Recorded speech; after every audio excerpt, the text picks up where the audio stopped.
Olá, bem-vindo ao canal Marcos Horácio. E a gente está aqui hoje para continuar a nossa conversa sobre o Barroco.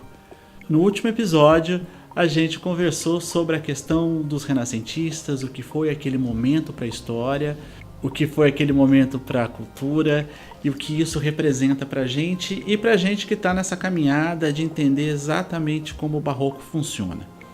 A gente está vendo que ele veio numa quebra, né? Ele veio numa quebra de valores. Então a gente sai de uma Idade Média que é totalmente voltada para Deus, onde todas as explicações são explicações fora esse mundo, né, que a gente vive, e a gente cai no momento renascentista, onde o homem tem a sensação de poder, né, um pouco mais. Isso não quer dizer que esse homem não mais acredita em Deus, né? A gente está muito acostumado a pensar a história como algo pendular, né?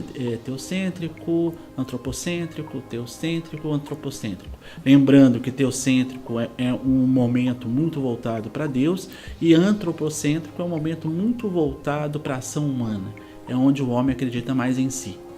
Foi esse momento que a gente viu com os renascentistas. Então a gente viu a questão, né, a gente pode pensar aqui a questão das descobertas marítimas, a gente pode pensar na questão de um sistema econômico que nasce, que é o capitalismo. O capitalismo ele precisa muito do nosso empreendedorismo, ele precisa muito da nossa ação sobre o mundo, e essa questão da descoberta marítima vem por ocasião disso. Precisa-se muito de uma outra relação com a natureza, porque eu estou transformando tudo em mercadoria. Então se eu fico pensando que tudo é muito sagrado, eu não consigo comercializar, não é isso? E a gente precisa pensar também o quanto para esses descobrimentos, para essa busca de mercadorias, vão ser necessárias as pesquisas científicas.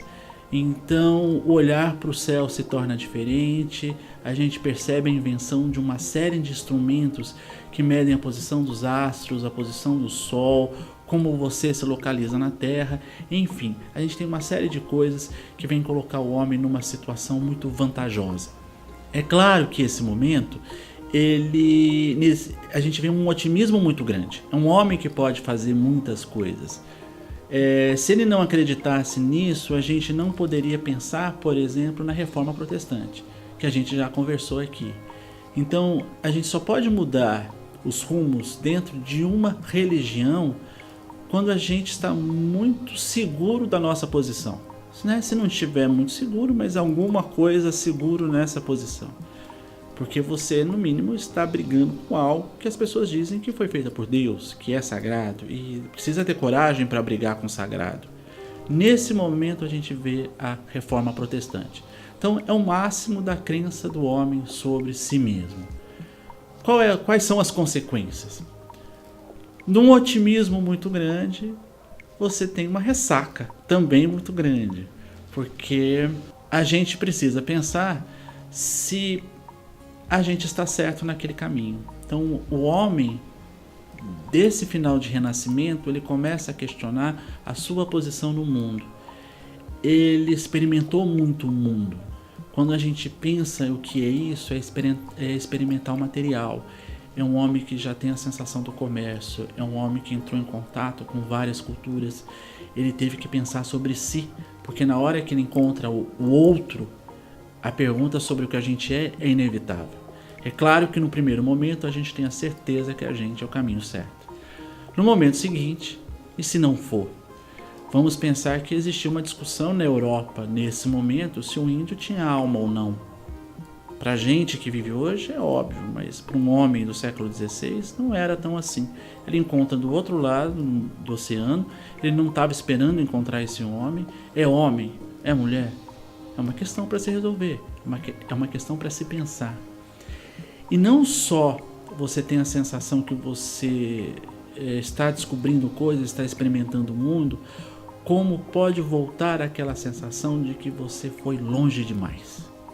E quando esse longe demais tem a ver com o mundo do sagrado, né? Você brincou de Deus em algumas situações aí. Você atravessou o mar que você morria de medo. É o mar tenebroso, era assim que era chamado o Oceano Atlântico. Você reformou a própria religião. Então a pergunta é: Se eu sou católico agora, será que os protestantes estão certos? E se eu sou protestante, será que os cristãos católicos estavam certos? Será que eu estou no lugar que eu deveria estar? Será que eu não mexi muito com coisas que são sagradas? Então vamos pensar que agora a sede da mercadoria, né, ela aumenta. Então eu tenho que desmatar, eu tenho que cortar árvores, eu tenho que matar animais. Então a gente está falando de comércio, de marfim, de plantas, de uma série de coisas que vem por aí. Será que isso não é interferir no mundo sagrado? Essa riqueza que vem muito grande da América no século XVI, nos 1500, é a mesma riqueza que vai causar a crise do século XVII e dos 1600, porque se vem muita riqueza, muito ouro, muita prata, o preço das coisas aumentam muito na Europa, e os preços das coisas que vêm do resto do mundo também aumentam muito. Então esse mundo pós-século XVI é um mundo de crise econômica também, apesar de todas as riquezas que estão vindo agora, que estão entrando nesse mundo europeu. Então quem é esse homem que vai dar início ao barroco? É o homem em crise, é o homem que foi longe demais, é o homem que não está no seu lugar certo, ele não tem certeza disso. Então o tempo todo é um homem que faz as coisas que ele tem para fazer de dia, mas à noite ele pede o perdão a Deus por ter feito. É o homem da dicotomia, é o preto, é o branco, é o claro, o escuro, é o céu, o inferno, é o alto, é o baixo. Isso é a característica maior desse período que a gente chama barroco. Bem, é isso.